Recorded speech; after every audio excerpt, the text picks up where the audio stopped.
एक आपण भरपूर लेक्चर्स ऐकतो किंवा तसं वागण्याचा प्रयत्न करतो, पण आपल्याला ते आपल्याकडून तसं केलं जातं का?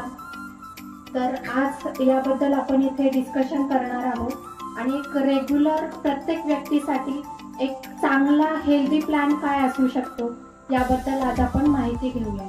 नमस्कार, मी डॉक्टर श्रद्धा काळे. आयुष्याचा वेध आयुर्वेद यूट्यूबवरती आपला चॅनल आहे. ते एक सामाजिक कार्य किंवा सोशल ॲक्टिव्हिटी म्हणूया.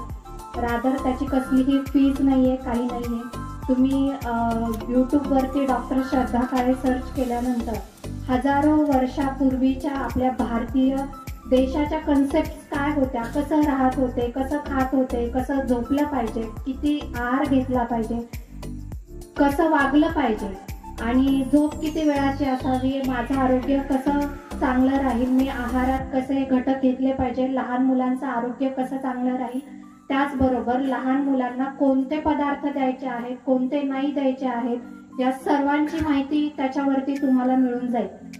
जसं जसं तुम्ही व्हिडिओज बघाल तसं तसं तुम्हाला हजारो वर्षांपूर्वीची जी प्रिन्सिपल्स आहेत, भारतीयांनी सांगितलेली, भारतीय शास्त्र म्हणजे सायन्समध्ये सांगितलेली जी तत्व आहेत तशीच्या तशी तत्व तुम्हाला तिथे बघायला मिळतील. आता राहिला प्रश्न की आपलं हेल्दी रुटीन कसं असावं, म्हणजे काय करावं प्रत्येक व्यक्तीने. एक वाक्य आहे बघा, मन करारे प्रसन्न सर्व सिद्धीचे कारण. म्हणजे काय, तर आपल्याला हेल्दी राहायचं आहे. आरोग्य प्रत्येकाची गरज आहे, काळाची गरज आहे. प्रत्येक व्यक्तीला किती पैसा त्याने कमवला हे कोणी विचारत नाही, तर शेवटच्या क्षणी तो त्याच्या दोन पायावरती चालतोय का व्यवस्थित, खातो पितो बसतो आहे का, त्याच्या तो ज्या क्रिया आहेत, ऐच्छिक क्रिया असू द्या किंवा अनैच्छिक क्रिया असू द्या, तो ते योग्य प्रकारे करतो आहे का, हे याचं काउंटिंग आपण करतो. मग याच्यामध्ये आपण शेवटपर्यंत याची देही याची डोळा पाहिलं मी मुक्तीचा सोहळा, आणि हे जे शेवटचं सर्वांसाठीचं वाक्य आहे ते सार्थक ठरवण्यासाठी जर काय करायचं असेल तर त्यासाठी आपल्याला आत्तापासून सुरुवात करावी लागेल. आत्तापासून आपलं आचार, आपले विचार हे सुधारावे लागतील. मन करारे प्रसन्न म्हणजे तुमचं शारीरिक आरोग्य सुद्धा केव्हा चांगलं असेल, जेव्हा तुमचं मन चांगलं असेल, तुमचे विचार चांगले असतील. तुमचं आचार म्हणजे काय, तुमचं वागण्याच्या पद्धती. मोठ्या मुलांचं भरपूर ऑब्झर्वेशन, कसे वागतात ते, कसे बोलतात, कसे राहतात, या सगळ्यांचं ऑब्झर्वेशन लहान मुलं करत असतात आणि ऑटोमॅटिकली ते त्या सवयी, तसं बोलणं, तसं वागणं हे ग्रास्प करतात आणि तसंच वागतात. म्हणजे आपण म्हणतो की वडिलांसारखाच मुलगा आहे, आईसारखाच मुलगा आहे. म्हणजे काय, सराउंडिंगचे, तुमच्या शेजाऱ्यांचे विचार त्याच्यामध्ये येणार नाहीयेत, तर तुमच्या आई वडिलांच्या, त्या व्यक्तीचेच मुलांमध्ये त्याचा विचार येणार आहे.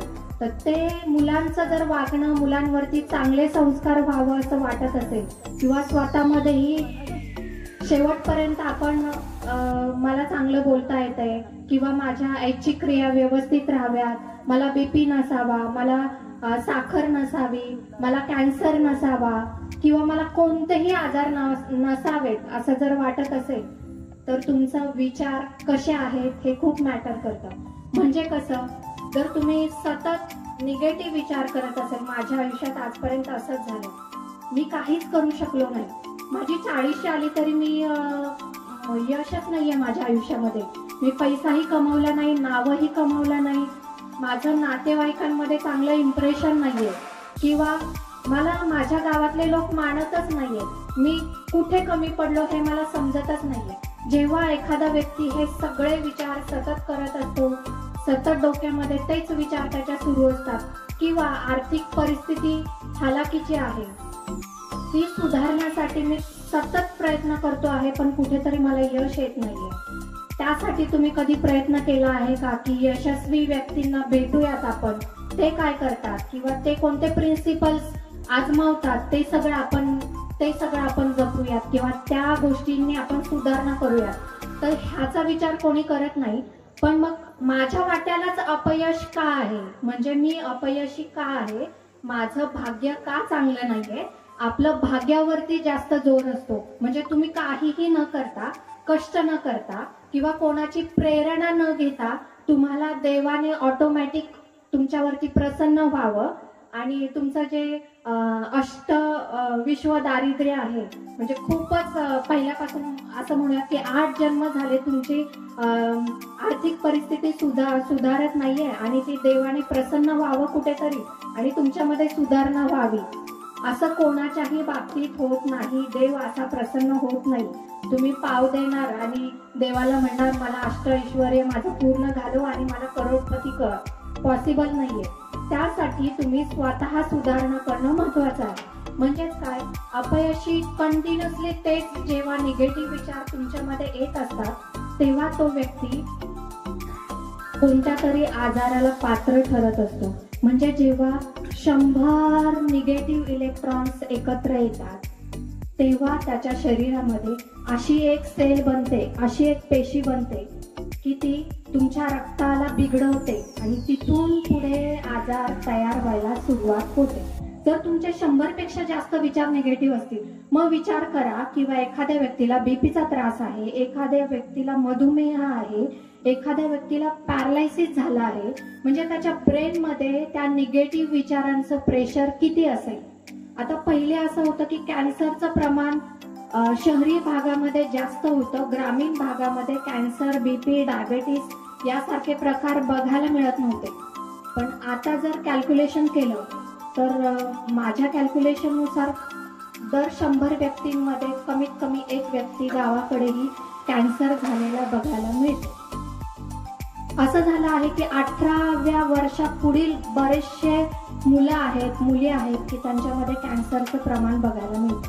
म्हणजे पहिली आपली एक चुकीचा गैरसमज होता की 50 नंतर आजार व्हायला सुरुवात होते, तोपर्यंत मी माझं तारुण्य खूप चांगलं एन्जॉय करेल, खूप जास्तीत जास्त ड्रिंक करेल, मला जे काही करता येईल, मला जो काही आनंद घेता येईल तो मी घेईल. पण आता तसं नाहीये. तर 18व्या वर्षापासूनच पुढे कॅन्सर बघायला मिळतो, बीपी बघायला मिळतो, शुगर बघायला मिळते. भरपूर आजार तरुण मुलांनाही तेवढेच घातक आहेत आणि ते त्यातून सर्वाइव्ह होताना बघायला मिळतं. म्हणजेच काय करायचं आपल्याला, मन करारे प्रसन्न.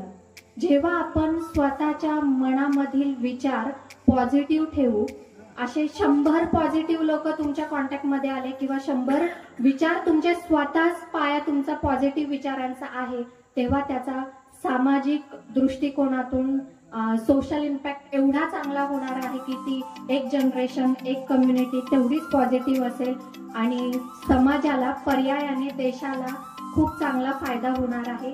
तेवढाच फायदा तुम्हाला शारीरिक दृष्ट्या आजारातून बाहेर पडण्यासाठी होणार आहे. कॅन्सर सारखे घातक आजार होणार नाहीत की जे तुमच्या मानसिक दृष्टिकोनावरती डिपेंड असतात. बीपी सारखे आजार होणार नाहीत की तुम्ही खूप जास्त प्रमाणात घाबरता, खूप जास्त प्रमाणात ओव्हर ऍक्टिव्हनेस असतो, हायपर होता प्रत्येक गोष्टीमध्ये. तर जेव्हा तुम्हाला असं म्हणूयात की मन करारे प्रसन्न, म्हणजे तुम्हाला कोणत्याही परिस्थितीत लढायचं आहे, कोणत्याही परिस्थितीत मला स्टेबलच राहायचं आहे, माझ्याकडे कितीही दुःख आलं तरी सुद्धा मी कधीही हायपर होणार नाही, हे जेव्हा आई वडील मुलांनाही संस्कार तसे देतील तेव्हा अलीकडची जनरेशन एवढी हायपर होणार नाही किंवा लगेचच कोणाचा खून करणार नाही किंवा एखादा व्यक्ती आपल्या अंगावर धावून आला तर लगेच कानसुळातही वाजवणार नाही. हा तिथे आपल्या वागण्यात, बोलण्यात इम्पॅक्ट होणार आहे. म्हणूनच आतापासून आपण या गोष्टीचा सराव करूया की सगळ्या आजारांना तुम्हाला जर बाजूलाच ठेवायचंय, मानसिक जे आजार आहेत ते तुमच्या विचारांनाच कारणीभूत आहेत. म्हणजे तुमचे विचार जसे असतील तसेच तुमचे मानसिक आजार असतील. पॉझिटिव्ह विचार असतील तर तुम्हाला कधीही हे आजार होणार नाही. त्याचबरोबर आता शारीरिक आजारांचा विचार केला, म्हणजे शारीरिक दृष्ट्या जर विचार केला आजार होण्याचा, तर प्रत्येक व्यक्तीने, आता आपण इथे बघतो, आपण बऱ्यापैकी असं आहे की आधी सगळ्यांना बघते तर सगळे आपण खेडेगावातले शेतकरी कुटुंबातले लोक आहोत. तर तुम्ही कष्ट हे करताच आहात. कष्टासोबत एक असं आहे की तुम्हाला 7 दिवसातून एकदा आराम पाहिजे. जरी आराम नसेल तरी 1 तास प्रत्येक व्यक्तीने, प्रत्येक महिलेने, प्रत्येक व्यक्तीने 1 तास स्वतःसाठी दररोजचा काढायचा आहे. त्या 1 तासामध्ये मला असं वाटतं की फक्त बिझनेसमॅन व्यक्तीला किंवा फक्त जॉब करणाऱ्यांनाच टेन्शन नाहीये, तर शेतकऱ्यांना सुद्धा टेन्शन आहे. म्हणजे कसं, मी आता या गोष्टी समजून घ्यायला लागले. मला वाटायचं शेतकऱ्यांना टेन्शनच नसेल, पण पाऊस नाही पडला किंवा तुमचं पीक जे तुम्ही वाढवता एवढं, त्याला जर उत्पन्न तेवढं नाही मिळालं, दर नाही मिळाला, तर आपण लगेच कोसळतो. म्हणजे काय, शेतकऱ्याचं नुकसान झाल्यामुळे तो फ्रस्ट्रेशन मध्ये, टेन्शन मध्ये येतो. कारण त्यालाही संसार आहेत, मुलं आहेत, त्याचीही स्वप्न आहेत, याचा विचार केला जात नाही. तर प्रत्येक व्यक्तीने शारीरिकरित्या स्ट्रॉंग होण्यासाठी, मानसिकरित्या स्ट्रॉंग होण्यासाठी शेतकऱ्यांनीही 1 तास स्वतःला देणं, विचार मंथन करणं हे खूप महत्वाचं आहे. त्याचबरोबर तुमचा आहार, हा मगाशी सब्जेक्ट झाला सेंद्रिय आहार, आपण आणखीनही मान्यच करायला तयार नाही. म्हणजे फॉरेन मध्ये लोक गोमूत्र किंवा आपण निंबूची पावडर फवारून कीटकनाशकांचा वापर न करता तिथे फळं पिकं घेतात, पण आपल्यामध्ये आणखीन ऍक्सेप्टच करायला तयार नाही. आपलं माइंड ऍक्सेप्ट करायला तयार नाही की जोपर्यंत आम्ही केमिकल्स फवारत नाही तोपर्यंत तुमचं वांग, तुमचं फ्लॉवर, तुमचा कोबी येणारच नाही, असं आपल्या डोक्यामध्ये आहे. तर ती कन्सेप्ट कुठेतरी दूर करावी. शेणखत जेवढं ऑर्गॅनिक तुम्ही शेतकरी प्लांटेशन करणार आहेत तेवढा फायदा सर्वांना, पर्यायाने गावाला, देशाला, सर्वांनाच होणार आहे. त्याने आरोग्य सुधारणार आहे. त्याचबरोबर आपल्या ज्या ऍक्टिव्हिटीज आहेत डेली रुटीन मधल्या, म्हणजे प्रत्येक व्यक्तीने असा विचार करावा, आपण किती जगलो यापेक्षा कसं जगतो आहोत याचा विचार करावा. म्हणजे महिलांनी मला काय करायचंय, माझा आनंद कशामध्ये. त्याचबरोबर पुरुषांनीही मला आनंदी राहण्यासाठी, माझं घर, माझं कुटुंब आनंदी राहण्यासाठी काय करायला पाहिजे, या सर्वांचा विचार सर्वांनी केला तर पर्यायाने तुमचं कुटुंबही समाधानी राहील, तुम्ही आनंदित राहाल, गाव आनंदित राहील, गावामध्ये सुधारणा होईल आणि पर्यायाने देशामध्येही सुधारणा होईल. म्हणजेच काय, सगळा देश निरोगी होण्यासाठी आपण स्वतः एक व्यक्ती म्हणजे मी कारणीभूत आहे. तुम्ही मला आज इथे बोलवलं आणि माझे थोडेफार विचार ऐकून घेतले, त्याबद्दल सर्वांचे आभारी आहे. आणि यातून काहीतरी आपण आज एकत्र इथे जमलो आहोत, म्हणजे काहीतरी आपण एकमेकांना भेटणार होतो किंवा भेटवलो गेलो. आज तुम्हाला हे जे विचार मिळाले, किंवा ठीक आहे उशीर झालाय किंवा नाही उशीर झालाय, किंवा मला आजपासूनच मला सुधारणा करायची आणि मला पॉझिटिव्ह व्हायचंय, मला माझ्यासाठी पॉझिटिव्ह व्हायचंय, असा जरी विचार केला तरी एक कमळाला माहीत असो किंवा नसो, ते कितीही दलदलीत वाढलं तरी सूर्याच्या एका किरणाने कमळाचं उगवणं हे निश्चित असतं. तर तो दिवस आजचा आहे असं धरूयात आणि आजचं हे सगळं टाइम आपण आपल्या देशासाठी देऊयात असं म्हणायला हरकत नाही. आणि हा टाइम हा तेव्हाच सार्थकी होणार आहे जेव्हा प्रत्येक, मला असं वाटतं 100-150 लोकांमधून एक जरी व्यक्तीने हे सगळं घेतलं तर माझा हा टाइम सार्थकी झाला असं मी म्हणेन. थँक्यू.